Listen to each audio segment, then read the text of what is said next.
দর্শক ফেরবা ফোলামো বেলুনের মতন দেখে যান কি করে ফেরবা ফোলাই আপনি রয়া করে ফোলাবেন ফোলা হ্যাঁ রে নট কাইতে দিবেন। তো এখন আমি ফেরবা ফোলা দিই, ফেরবা ফোলানি শেষ আরও ফুলবো কিন্তু পরে ফোলামো এঙ্গা ফুলাম না।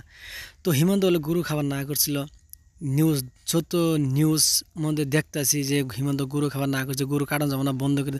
আর আমরা যদি গরু না খাই তো গরু মাসে মাতন মানসে যে গরু পালতাছে এরা কি করব, এরা তো গরু বেচবার ভাবো না, আমরা তো নাই কিনে নেই।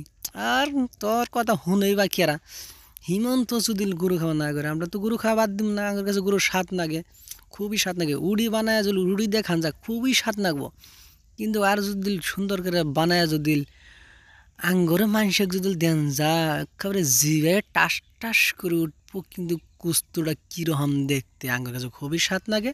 তো আমরা খামু, হিমন্ত না করলে কি বা হ করলে কি আঙ্গর কোনো যায় আহ না। হিমন্ত যদি লেহেঙ্গা আটকাবো নি, কিন্তু আমরা গরু জবা করবো। আর কি বাল কাটতাছে তাড়াতাড়ি কাইটে কুইটে একদম সেজনে খাবার মন ধরছে না মধ্যে। তাড়াতাড়ি কাইটে হাতে দাও।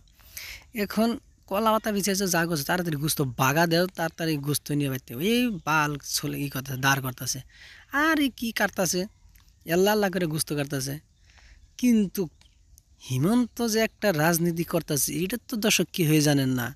কিন্তু এই কন্ডলে যে 5 কেজি করে চাল দেয়, 5 কেজি করে চাল দিয়ে কি একটা মানুষের 1 মাস যাবো? কোনো দিনও যাবো না। আর মিছে মিছে কষ্ট করে আঙ্গার কামাই করে নি নাগে।